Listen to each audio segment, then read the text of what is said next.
Hi guys, so I want to review with you what your next ELA lesson is going to be. It's actually not going to be on IXL. So I purposely had you do G1 and G2 and G3 in IXL for language arts because it was about point of view, characters' points of view. We'll review it again in a few weeks if we have to. But I wanted to then jump into, because it's related to point of view. Point of view is typically in fiction, so fake stories, right? Like, what was this character's point of view when this happens? Like, how did they feel about it? Point of view can also be first person point of view, which is when the narrator of the story is actually in the story. So you'll see I, right? So I felt like this was going to happen this way. Like, the person that's telling the story is in the story. You'd see I. A third person point of view is someone is telling the story that's outside of it. Think of it that way, right? Like, you're reading the book and the person that's reading it to you or telling you the story isn't actually a character in the book. So those are our two main differences that in fourth grade you need to know. First person, I. Third person, they're outside of it. There's a lot of other different ones too, but for our case right now, you just need to know first and third. Okay. Now, if we jump to nonfiction, which is real texts, you don't get a lot of point of view. You can, because obviously real people have real feelings and real points of view on things. But then it kind of goes into, they want us to talk to you guys about primary and secondary sources. So what I'm going to be assigning, you guys, I don't think ever got to see these, but these are called coach books. They were really big workbooks that kids used to get their own copy of in fourth grade. But I mean, they're really big and expensive. So I still have just one copy for me. So what I've done is I've scanned in some lessons that we're going to work from. You've actually seen some of these pages already. I can't remember what it was about. Remember, it was like inferencing and character traits with the boy in the canoe with his brother in the back with the headphones in who wasn't doing anything. We said he was lazy, right? If you remember, that came from this coach book, okay? So what I'm going to be doing is I'm going to upload the entire unit on primary and secondary sources, okay? It's a few pages. Now, when I say a few pages, I don't mean two. I mean, okay, so this starts on 146. That whole unit goes until 157, so 11 pages, okay? If I'm going to assign it one day, it's not due 2 days later. So let's all breathe. Okay, it's all gonna be okay. I'm here for you. But the book does a really, really good job of just kind of telling you about it first. It bolds the vocab words. It gives you examples. It does it again for secondary sources. It gives examples. And then it even breaks some examples down into a chart for you. These are not the only primary sources that exist and the only secondary sources that exist. To give you a little idea of what I'm even talking about, a primary source is something, now remember, we're thinking like history, real life events, okay? So a primary source is, almost think of it as like an artifact, like it's from that actual time period. Okay, so it could be a diary that somebody wrote who was like going through it, living it at that time. It could be an interview that was recorded somehow, whether it was written or it was videotaped, depending on the time period. But it was from that time period, from the person's mouth or hand that was actually experiencing the event. That's primary. That's like as specific as you're gonna get, okay? Secondary, it's not that it's bad or that it's inaccurate, but it's just kind of like passed down information. We've done enough activities with this where, like, even think of like the little game of telephone we play, right? I start out with something, I write it on a Post-it, I show a student, and then we go around and see if it gets back to us the same way. Very rarely does that ever happen, right? So I'm not saying that a secondary source is bad. It's just you have to be careful with it. So your textbook, I've got it, you don't. Your textbook is considered a secondary source. Here's why, okay? The author of this textbook, first of all, it's a company, right? So not one person wrote this book. That would be craziness. But the person who wrote this book, watch now, I can't, okay. This social studies textbook was published in 2008. Okay, so it's 2020. Do the math. That was 12 years ago, right?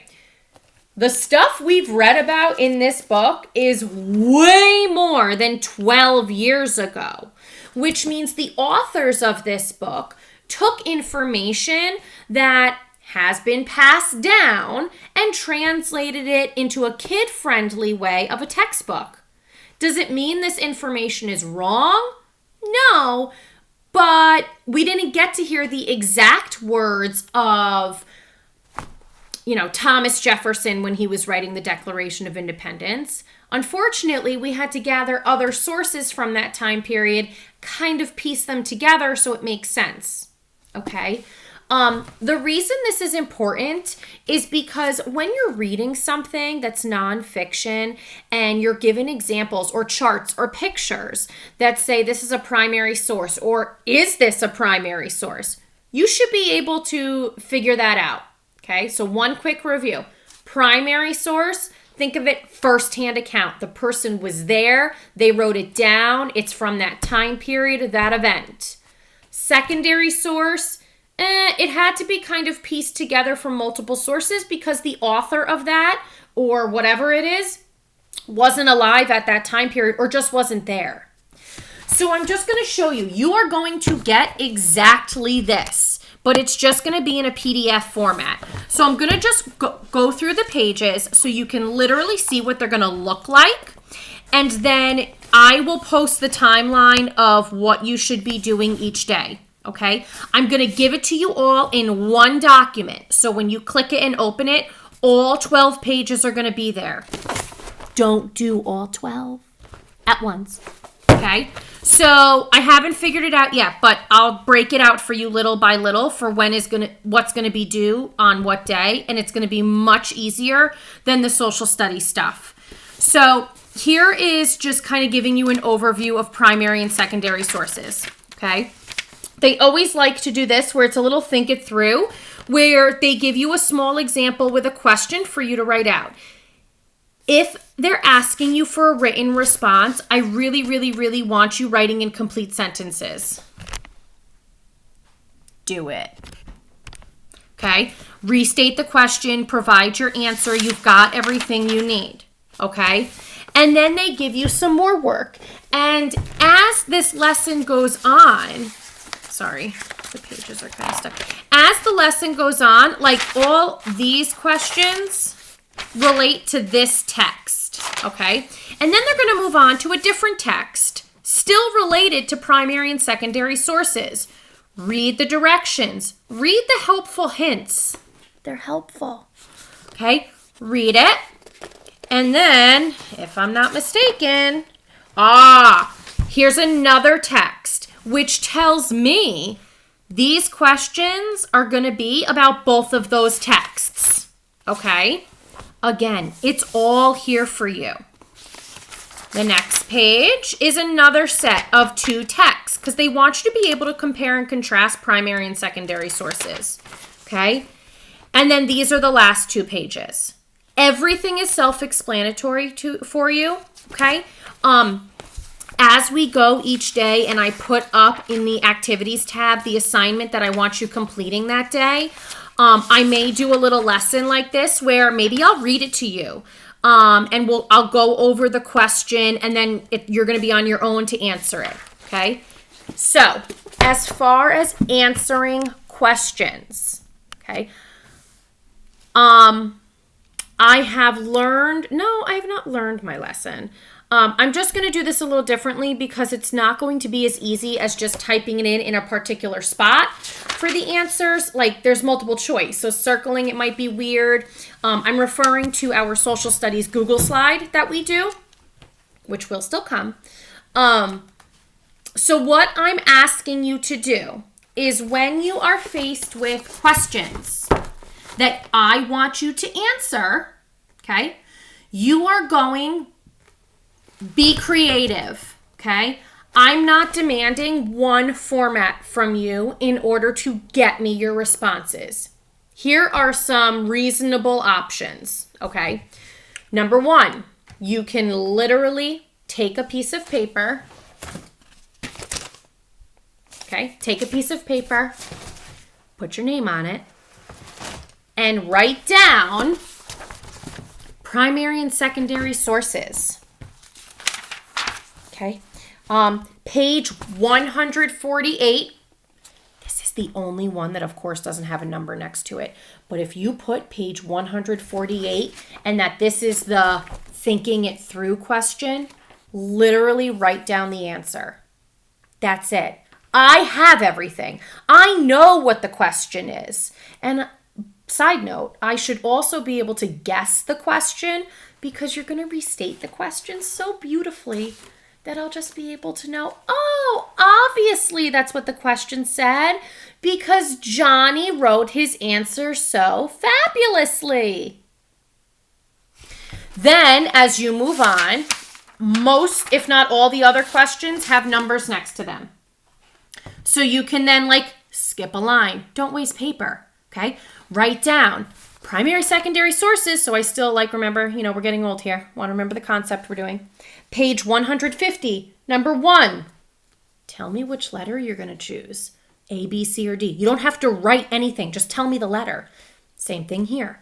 Okay? You can do this. So you can either do that on a piece of paper.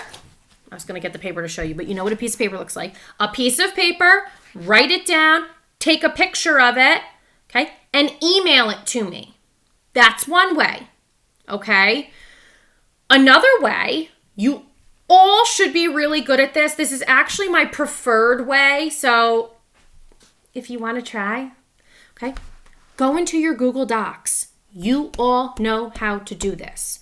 Go into your email, your school email, or if you're going to work from your parents' email, it doesn't matter. They all have access to Google Docs. It's that little blue piece of paper looking thing. When you click up in the little dots of your Google homepage, Google Docs, create a new doc, put your first and last name, do the same exact thing that I just said for writing it, right? Put your name on it, put primary, secondary sources, page, number 1 with your answer, okay? And then when you're done with it for whatever I wanted for that day, okay, there's that little button in the corner that says share. Share it with me, right? Click share, type in my name, Lindsay Nash, okay? I've told you before there's 2 of them that will pop up, Lindsay Nash and Lindsay Salerno. They are both me. I am 2 people. One last name was the one that I lived for many years, lived with because it was before I was married. Do not send it to Donna Nash. That is the Mrs. Nash that is in the main office, okay? She doesn't want your work. I'm sure she'll appreciate it. I would appreciate it more though, okay? So again, nose is itchy. Write it down on a piece of paper or create a Google Doc, type your answers and share it with me. That's going to be the easiest way.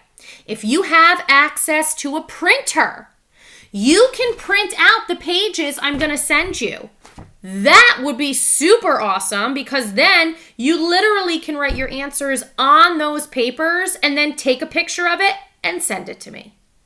Okay? You can send it to me in the class tag, private messages in that little blue bubble, or you can send it to my email, nashL@hoosickfallscsd.org. I know this was long, but I really wanted to go over this because this is your next thing that you're going to be doing. We're going to take a smidgen of a break from IXL and do this unit first, okay? If you have any questions about these primary, secondary sources, information, whatever, please don't comment on the video.